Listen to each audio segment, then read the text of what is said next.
Did you know your old air conditioner could be costing you thousands of dollars? If your AC is over 12 years old, it may be time to start thinking about a replacement. Most systems in Barrie last between 12 and 15 years, and as they age, they become less efficient and more expensive to run.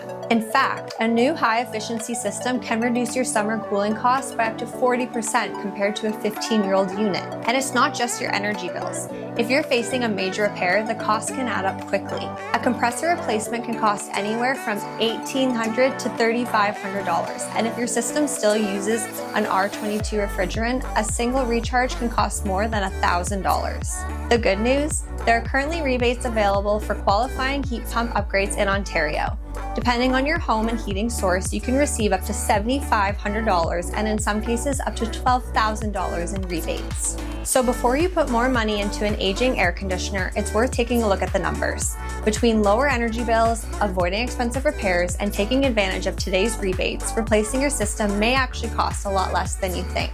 If your AC is starting to show age, our team at Affordable Comfort would be happy to provide a free, no-pressure assessment and help you determine the best option for your home. If you found this video helpful, make sure to like, subscribe, and leave a comment below. We'd love to hear what HVAC topics you'd like for us to cover next.